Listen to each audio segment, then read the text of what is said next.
بسم اللہ الرحمن الرحیم۔ السلام علیکم۔ اس محل میں دو عیب ہیں۔ ایک بادشاہ نے اپنے لیے بہت بڑا ایک شاہی محل بنوایا، اور جب وہ بن کر تیار ہو گیا تو ایک دعوت عام کر کے اپنے دوست احباب کو بلایا، اور کھانا کھلانے کے بعد سب سے کہا کہ اس محل کو دیکھو، اور جسے اس میں کچھ عیب نظر آئے وہ ہمیں بتائے۔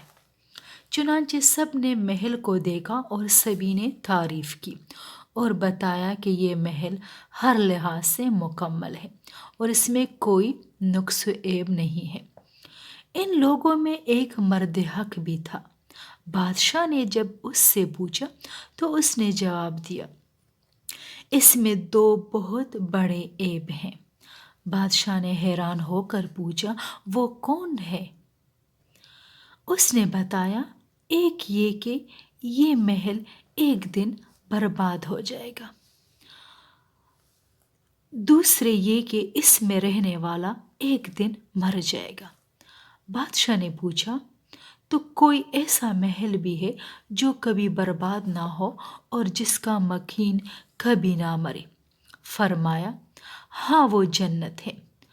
پھر اس مرد حق نے جنت کی ترغیب اور جہنم کی تخویف میں ایک ایسا واعظ فرمایا کہ بادشاہ رونے لگا اور حکومت سے کنارہ کر کے اللہ اللہ کرنے لگا۔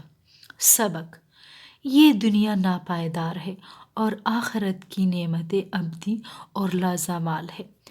انسان کو اس دنیا میں دل نہیں لگانا چاہیے۔